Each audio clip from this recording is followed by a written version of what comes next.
Hey everybody, so a new Chris Chan letter has emerged following his return to jail after what we assume was a stint in some sort of mental health care facility. I want to talk about all that and more, but first I want to say that those who follow my channel know that I've been working on a Chris Chan project of my own. I let slip the title of it recently, which is Nowhere Land.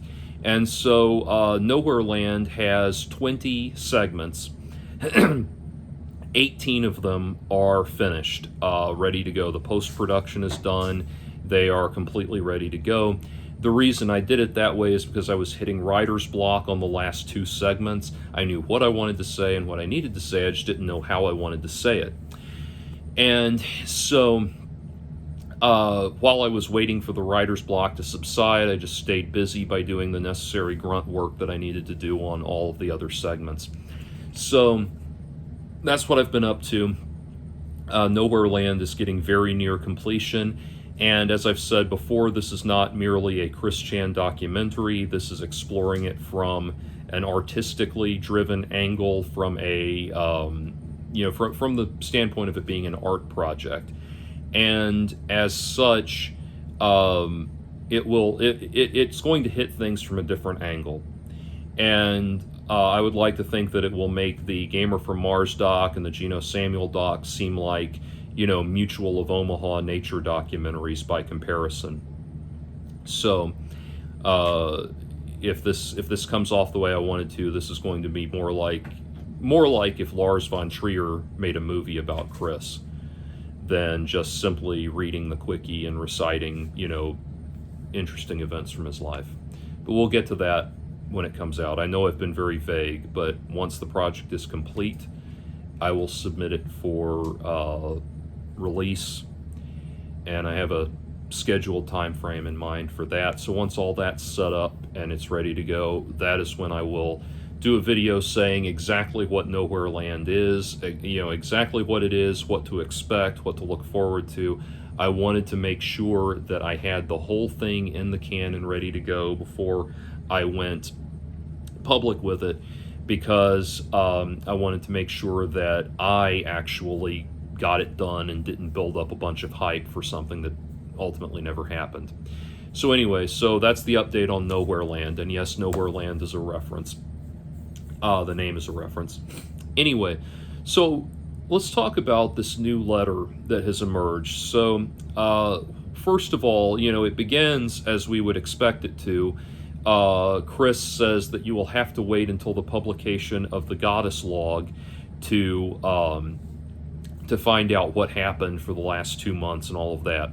Well, okay, we know how Chris works. So, Chris, I just talked on the phone to a beautiful naked woman that says she'll fuck you if you'll drop the whole Goddess routine and tell us what actually happened. Okay. Anyway, that said, frustratingly, he does not provide any actual information about what went on in those 2 months. However, he does say things that I think make it very obvious or very possible to draw some conclusions about what happened. So the first thing, like everybody else noticed, was the recent the emergence of a new the emergence of a new mugshot for Chris when he was returned to jail.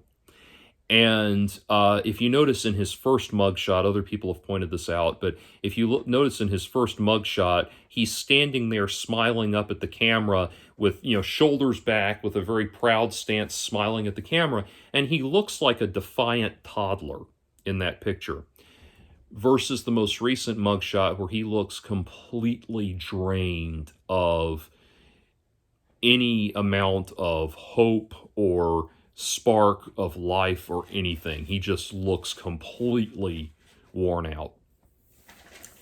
And so I think it's reasonable to assume, as many have, that he spent the last couple months in some sort of mental health facility. The real question that emerges is, what was the purpose of that, what initiated it, and why? So there's been a lot of speculation around this. And there's a lot of very telling things. Now, of course, this being Chris, when you read through the letter, which, by the way, I get all of the letters off the Smokey McGee channel, so I recommend going there because he reads them, and so I don't have to sit there and try to train my eyes on focusing on page after page of rambling nonsense. But he reads them. So the thing is, this being Chris, of course, the first thing on his mind is to once again instruct all of us not to create non-canon Sonichu fan art and comics. That's the clearly still the most important thing in all of this. But he goes on to say some extraordinarily revealing things that I think shine a light into what's been going on here.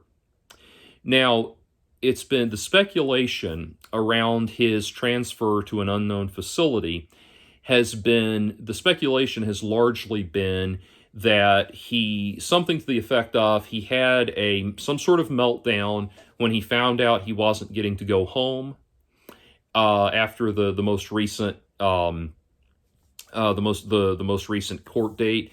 He found out that he wasn't getting to go home, that he was going to be in jail for an entire year, and that had something to do with it. There was speculation that maybe he, attacked a guard or something, and they put him in traction or something like that. People speculated about a lot of things about what this is and what's going on. And I know there's a gentleman on the Kiwi farms that is an actual prosecuting attorney that has been offering real useful on-the-ground information, and that's actually really, really helpful because as he and a lot of others have pointed out, there's a lot of misunderstanding about the legal system and the mental health care system that is perpetuated by Hollywood. So a lot of people are thinking, well, Chris is going to get off on some kind of insanity plea, and the reality is that the insanity plea almost never works. I am not a legal scholar, but the best understanding of it I have is that what you have to do is prove that in the moment in which the act in question took place, the person was rendered incapable of, mentally incapable of functioning in that moment, and it's an unbelievably difficult thing to prove. But I think it's reasonable to assume that Chris was transferred to another facility, and it's reasonable to assume that transfer had something to do with his reaction probably to some bad news. And one of the first giveaways that I noticed in the letter is that he's shifted his tone in how he talks about Cole Smithy and how he talks about Barbara. Before he was saying that he needed $200,000 to save Branchland, or to buy it, basically. That he needed $200,000 for Branchland. That he wanted people to go check on Barbara and see how he was doing and all of that. He has then gone on to, he's then now changed his tone in his letters, and he's telling everyone to leave Barbara alone, to leave Cole Smithy alone. And he puts them he groups them together as one unit, leave Barbara and Cole Smithy alone. And I think, based on some contextual clues there, I think what's happened is he now understands that Barbara and Cole Smithy are functioning. I think he mentions Cole Smithy's family as well. He understands that these are now a single unit, that he can drive no wedge between these people. So probably what has happened is that Barbara is in Cole Smithy's care. If that is the case, kudos to Cole for doing that, because I know that he hates Barbara with a passion. And so it's good that he's been willing to step up. He and his wife have been willing to step up and actually do the right thing and help this woman get out of this situation, regardless of what he thinks about her. So I certainly have had my share of people that I have held at that level of rage and hatred, and I don't know that I don't know that I would have it in me to do that if I were confronted with that opportunity. I would like to think that I would. But anyway, so I think he now understands that Barbara is unreachable. She is no longer an asset to him. And the thing is,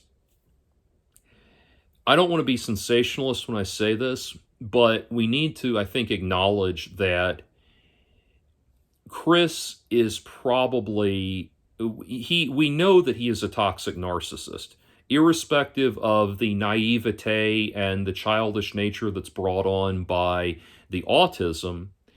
He is a toxic narcissist. And I think it is probably reasonable to think that Chris is probably sociopathic. And again, I say this this is entirely speculative. I am not a mental health care professional.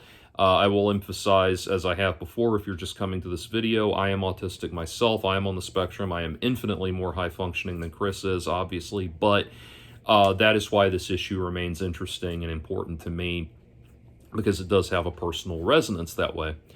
But I think it's reasonable to think that Chris is probably on some level sociopathic, especially because one of the character traits of sociopathic people is that they tend to be moochers. They mooch off of the system, or they mooch off of other people, and they're proud of it. They think it's they think that it's really neat that they're mooching off of the system, whereas regularly neurotypical people will probably more likely feel some degree of guilt or shame about not being able to take care of themselves and that sort of thing.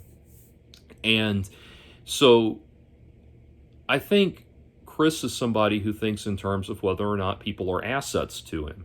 He's not developed enough or bright enough to consciously know that that's what he's doing, like a more high functioning sociopath might be. But he probably is he's, I think, exhibiting sociopathic tendencies where once people become useless to him, they are no longer important to him. He has, I think, finally come around to a dim realization that Barbara is no longer useful to him, and so he's ready to throw her out. And that is reflected in the fact that for the first time ever, Chris is now has made statements in this letter vilifying his parents, presenting them in a negative light. Even, we all know that Chris had a considerable amount of antipathy towards Bob Chandler, towards his father, but even that was all stuff that we gleaned from how he interacted with Bob. When he talked about Bob, it was always entirely complimentary and entirely positive. The same thing with his mother. Only his interactions with her have all appeared to be positive. But something has changed. And I think Chris has finally, on some level, it's possible that Chris has finally realized that Barbara is no longer an asset to him, that she's no longer useful to him, so his attitude has changed. Now, the thing of that is, though, that there's another aspect, there's another dimension to that I want to talk about.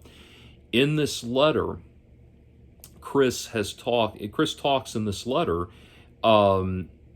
he takes an extended break in the middle of it to talk about how he wants people to know, or he wants Hasbro to know, that he knows about their plans for World War III that were foretold in My Little Pony: Friendship is Magic. You see how ridiculous this gets. Anyway, but he talks in the letter about sexual abuse that he has suffered from Barb, and mistreatment that he has suffered at the hands of Barb. And Smokey reacts viscerally in the moment to certain things, saying, how does Chris know about this? Like, apparently Chris was aware that his mother never masturbated in high school. And Smokey says, how would he know this? How does he know this information? And then he continues to impart all of this very disturbing information about Barbara, about how she has been sexually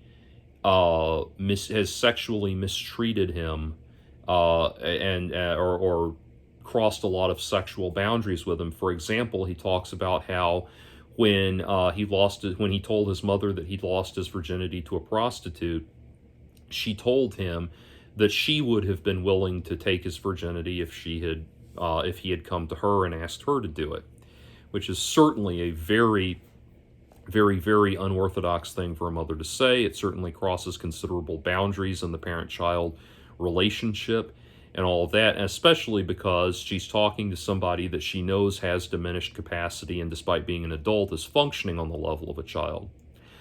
A lot of people, Smokey included, have been speculating that what has happened here is that this is the plan that they think that Dan Heilman, who's Heilberg, I forget that Chris's attorney has this plan in mind. And what they speculate is that they're going to try to get Chris to go to court and appear in court and say that his mother prevailed against him, try to portray it like he's the actual victim of sexual abuse and all of that, and that the purpose of sending him away for 2 months was to get him to was to get him to understand that this was the testimony he needed to give in order for him to get off with a smack on the wrist or something like that.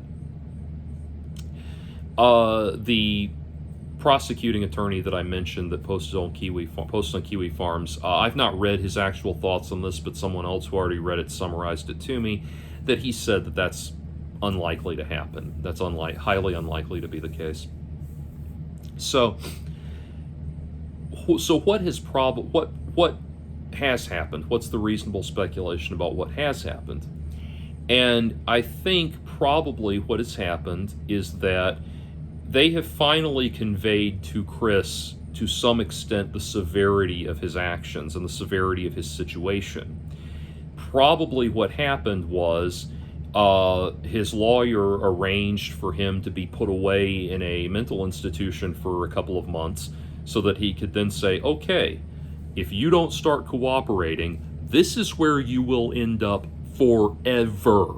So if you want any hope at all of improving your situation in any way, shape, or form, you have to start playing ball with what we want you to do.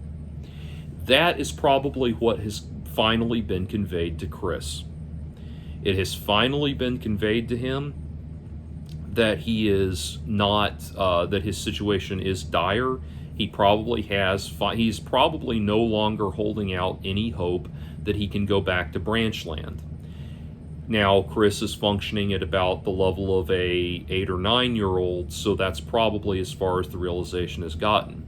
But here's what I think has emerged, what we can see finally starting to emerge, is what Chris expresses in that letter is an understanding that his mother was sexually abusing him throughout his life.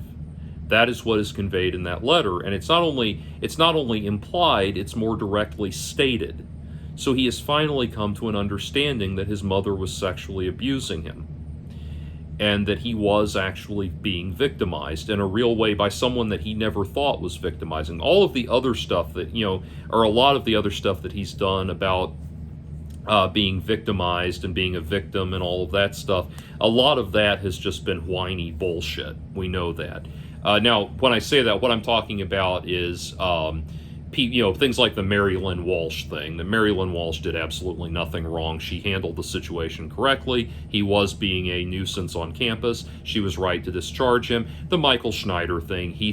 Michael Schneider was completely right to ban Chris from the game place. The situation with Megan Schroeder, that she was completely right to be disgusted by his actions and all of that and want nothing to do with him. That's what I'm talking about when I say he perceives all of these people as mistreating him when he is completely in the wrong. I'm not talking about the people who have actually mistreated him, the legions of people that have actually mistreated him on the internet. I'm talking about the people who are, for whatever reason, forced to deal with him and forced to eject him from certain areas, and he perceives that as some sort of persecution rather than confronting the reality of the situation. So anyway, that's the thing. Those people, he's been writing off things like that as claiming that he's being mistreated, but that's a way of him brushing things off and not dealing with what he's the actual reality of his actions. Now he has finally come around to an understanding, however dim, that his parents, by and large, were not good people, that they were not doing right by him, that his mother was actually mistreating him in some way. And what's actually happened is what I would imagine has happened is a combination of the fear and abandonment he felt at being put in that mental facility, combined with that mental facility actually finally giving him a little bit of the counseling and psychological help that he actually has desperately needed his entire life, has finally given him a tiny window into the reality of his situation. He's finally realized that his parents were failing him. He's finally understanding a small segment of the reality of his life, of what was actually going on. Somebody who actually knows how to deal with people like him finally worked with him and finally conveyed some of this to him, and he is now finally understanding that his mother was not a good person, did not do right by him, failed him, and on top of all of that was sexually abusing him. He's finally understanding that. And the thing is, if he could have gotten, I know hindsight is always 20/20, but if he could have gotten real help from somebody that actually knew how to get things across to someone like him, if he had actually gotten the real help that he needs, it's entirely possible that he could have completely revamped his situation. None of this had to happen. But at the end of the day, he never had one tiny iota of the actual help that he needed. He had his parents trying various crackpot bullshit ideas to try to help him along, and that was it. He had nothing, he never, we all know he never got the help that he needed, but it's even more heartbreaking now that we've finally seen some dawning of awareness. People are all saying, oh, people are saying he's trying to put it off on Barb, he's trying to blame Barb now. He's not that bright, okay? He's not that competent. You've heard, think about it, you've heard the kind of bullshit excuses that Chris Chan offers when left to his own devices. When left to his own devices, Chris Chan says, oh, we were just spirit bonding, or soul bonding, or whatever it is. That's his idea of a really clever explanation. That's his idea of explaining it all away. So no, he's not trying to blame it all on Barb, so to speak. Trying to shirk responsibility by blaming it all on Barb. Chris cannot think on a level that's that elaborate. What has actually happened is that he has finally come to a realization about his situation and about the kind of person his mother was. It is sad, it is heartbreaking, but it's just finally proof that if someone that actually knew how to deal with people like Chris had dealt with him before, he could have started to understand his situation a little better. He could have finally come to think about all the other things that people tried to explain to Chris that they couldn't get across, that a qualified a mental health care professional could have. They could have finally gotten him. They could have finally gotten him to understand that the police, the security guards that throw him out for loitering and for propositioning women and that sort of thing are not jerk-ops that are trying to stop him from finding love, that they're actually doing their job, that he's in the wrong. He could have understood that, he could have come to understand that it was inappropriate of him to draw a picture of, a picture of him in sexual congress with Megan Schroeder and put it up on the internet. He could have understood all of these things that he never got until now. And, it's funny, somebody asked me a question. I did a video talking about the father call, the famous father call with Chris Chan, and somebody asked me, they said, Well, if you were there, how would you have, or how would you have done the father call, or how should the father call have happened? How should it have been carried out, or something like that? And it's a false question. The father call never should have happened. He never should have been exposed to that sort of thing. I talked about in my father call video that, under some circumstances, you can get through to people by badgering them that way, and trying to force a change in their behavior that way. Now, by the way, that's not to say that I approve of that sort of thing. I don't. I'm saying that in some, what they were trying could have conceivably worked on a neurotypical person. Not, and again, not that they should have done that, but it was basically an attempt to almost brainwash him into functioning correctly. But anyway, the father call never should have happened. What should have happened if I was there in 2009 dictating the course of events? Me in 2009 probably would not have had a very good solution for all of this. But anyway, me now, if I had control of events in 2009, or better yet, control of events in about 1986, I would have made damn sure that Chris was in the hands of an actual mental health care professional that could help him and could get him to understand these things. That's the reality of it, and that is what finally happened in that letter. No, I don't think he's going to turn state's evidence against Barb or anything like that. That's ridiculous. That's Hollywood talking right there. But I think that what's ultimately going to happen, or what has ultimately happened, is that Chris has finally come around to some very devastating realities about his situation and about his mother. And finally, that was successfully conveyed to him. And I think what happened was, his attorney, his attorney probably told the judge, "Look, I need to put him away for a while so we can try to get some headway on this." Now, it's not been a complete reversal of his situation or anything by a long shot, because he's still working the goddess bullshit and he's still in denial about what actually happened and all of that. But I have a feeling that all of this, like I said, was just them trying to finally get the point across to Chris of like, look, this is where you will end up forever, for good, if you don't work with us. And we saw a reflection of that in that he finally stated in his letter that he wasn't going to say anything about the case specifically because the attorney didn't want him to do it. He finally understood that.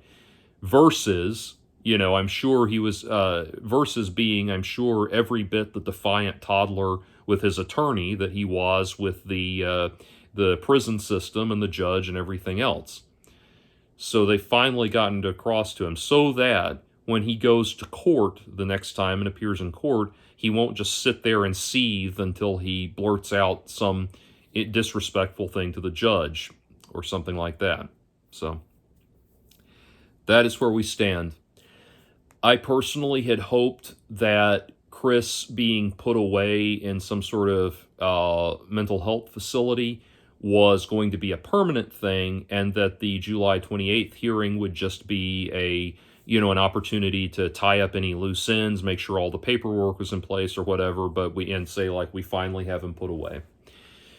Now, with all of this that's emerged, there are new concerns that we have to think about, and not the least of which is the possibility that they may be pursuing additional charges, the possibility that he may get released out onto the street, or any number of other things. I've heard rumor, but it's speculative, but I've heard rumor that the house has already been repossessed by the bank. And if that's the case, I have to think there's at least an above average chance that the bank is already aware of the situation, and they've probably taken out some kind of restraining order on the house, which may have, on Chris against the house, which may have helped contribute to his understanding that he can never go back to branch land, that things will never go back like they were. So that is where we are, and we are waiting for the next shoe to drop. We'll know in July, hopefully, what's going to happen next. But I will say this, I'm not, I would imagine now the letters will return. I'll keep listening to them in case anything worth commenting on shows up. As I've said before, I'm not going to comment on every single letter. I'm not going to try to make sense of his rambling, ridiculous nonsense and all of that. I think, I think Kenneth and the other people that are in touch with him know that you have to kind of, if you want to get a response from him at all, you have to genuflect to his current bullshit and all of that. But anyway, that's where it stands. Those are my thoughts, and I am curious, to say the least, as to what happens next.